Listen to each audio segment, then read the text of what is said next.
নমস্কার বন্ধুরা, তোমরা কেমন আছো? আশা করি ভালোই আছো। মিষ্টু রান্নাঘরে তোমাদের স্বাগত জানিয়ে শুরু করছি আমার আজকের রেসিপি। আমার আজকের রেসিপি হলো কাঁচা আমের আচার। এর জন্য আমি কাঁচা আম নিয়ে নিয়েছি। কাঁচা আমগুলি এখন আমি ধুয়ে নিচ্ছি।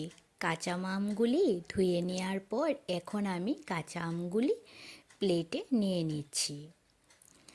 কাঁচা আমগুলি প্লেটে নেওয়ার পর এখন আমি কাঁচা আমগুলি কেটে নেব।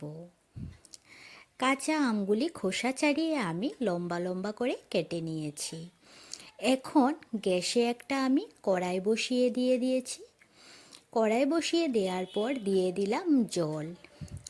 আমগুলি আমি 2-3 মিনিট জলের মধ্যে ফুটিয়ে নেব, তাহলে আমের যে একটা হালকা কষ আছে এই কষটা উঠে যাবে। আমগুলি 2-3 মিনিট ফোটানো হয়ে গেছে। এখন আমি আমগুলি প্লেটে নিয়ে নিচ্ছি। আমগুলি প্লেটে নেওয়ার পর এখন আমি আমের আচারটা করার জন্য একটা মশলা তৈরি করব। এই মশলাটা তৈরি করার জন্য আমি এখানে নিয়ে নিচ্ছি 2টো শুকনো লঙ্কা, তেজপাতা, মৌরি আর গোটা ধনে। এখন আমি এই সবগুলি মশলা শুকনো কড়ার মধ্যে ভেজে নেব। মশলাগুলি ভাজার জন্য এখন আমি সবগুলি মশলা দিয়ে দিচ্ছি। মশলাগুলি ভাজার সময় মশলা থেকে যখন খুব সুন্দর একটা গন্ধ বের হবে আর কালারটা একটু চেঞ্জ হবে, তখনই বুঝে নিতে হবে যে মশলাটা ভাজা হয়ে গেছে। এদিকে আমার মশলাটা ভাজা হয়ে গেছে। এখন আমি প্লেটে নিয়ে নিচ্ছি। এই মশলাটা এখন আমি গুঁড়ো করার জন্য দিয়ে দিলাম মিক্সির বাটিতে। এখন আমি মশলাটা গুঁড়ো করে নেব। মশলাটা সেই রকম প্লেন না করলেও চলবে। মশলাটা আমার গুঁড়ো করা হয়ে গেছে। এখন আমি আচারটা বসিয়ে দেব। এর জন্য গ্যাসে একটা কড়াই বসিয়ে দিয়ে দিলাম তেল। তেলটা আমি 1 চামচের মতন দিয়েছি। তেলটা আমার ফোড়নে যতটুকু তেল লাগবে ততটুকুই আমি তেল দিয়েছি। এখানে আমি ফোড়নে দিয়ে দিলাম একটা শুকনো লঙ্কা ভেঙে, আর দিয়ে দেব মেথি।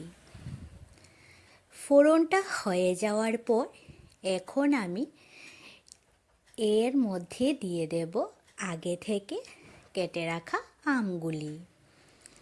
ফোড়নটা হয়ে গেছে। এখন আমি আমগুলি দিয়ে দেব। আমগুলি দেওয়ার পর এখন আমি আমগুলি হালকা নেড়েচেড়ে নেব। আর আমগুলি আমি নেড়েচেড়ে নিয়ে তারপর আমগুলির মধ্যে আমি দিয়ে দেব সামান্য পরিমাণ হলুদ। এখানে আমি 1/2 চামচ থেকেও কম হলুদ দিয়ে দিয়েছি। আর দিয়ে দেব 1/2 চামচ নুন। আচারে নুনটা বেশি দিলে আচারটা খেতে ভালো লাগে না, এর জন্য আমি 1/2 চামচ নুন দিয়েছি। এখন নুন হলুদ দেওয়ার পর আমি আমগুলির সাথে নুন হলুদ মিশিয়ে আমি আমগুলি 10 মিনিটের জন্য ঢাকা দিয়ে দেব, যাতে আমগুলি ভালোভাবে সেদ্ধ হয়ে যায়। 10 মিনিট পর আমি ঢাকাটা তুলে নিয়েছি। আমগুলিও সেদ্ধ হয়ে গেছে। আমগুলি খুব ভালোভাবে সেদ্ধ হয়ে গেছে। এখন আমি এই আমগুলির মধ্যে দিয়ে দেব পরিমাণ মতন জল। পরিমাণ মতন জল দেওয়ার পর এখন আমি আমের আচারের মধ্যে মিষ্টির জন্য দিয়ে দিয়েছি 250 গ্রাম গুড়। গুড়টা দেখানো হয়নি। এখানে আমি 250 গ্রামের মতন গুড় দিয়েছি।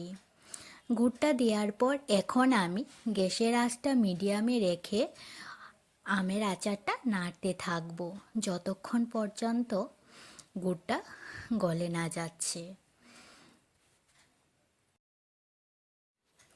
গুড়টা গলে এখন আমের আচারটা ফুটতে শুরু করে দিয়েছে। আমের আচারটা আর 10 মিনিটের মতন ফোটালে যখন আমের আচারটা আঠালো হয়ে আসবে, তখনই আমি আমের আচারটা নামিয়ে নেব। আমের আচারটা প্রায় হয়ে এসেছে। এখন আমি আমের আচারটার মধ্যে আগে থেকে যে মশলাটা ভেজে নিয়েছি সেই মশলা ভাজাটা দিয়ে দেব। মশলা ভাজাটা দেওয়ার পর এখন আমি খুন্তি দিয়ে নেড়ে মশলাটা আমের আচারের সাথে মিশিয়ে নেব। আমের আচারটা প্রায় হয়ে এসেছে, আর 2-3 মিনিটের মতন ফোটালে আমের আচারটা হয়ে যাবে। আমের আচারটা আমার হয়ে গেছে। ঠান্ডা হলে আমের আচারটা আরও আঠালো হয়ে যাবে। এখন আমি বাটিতে নামিয়ে নেব। আমার এই রেসিপিটি তোমাদের কাছে কেমন লেগেছে তোমরা অবশ্যই জানাবে, আর ভালো লাগলে লাইক আর সাবস্ক্রাইব করে দেবে। আমার ফেসবুক পেজ মিষ্টু রান্নাঘর, এই পেজটি ফলো করে দিও। ফেসবুক পেজের লিংক আমি ডিসক্রিপশনে দিয়ে দিয়েছি।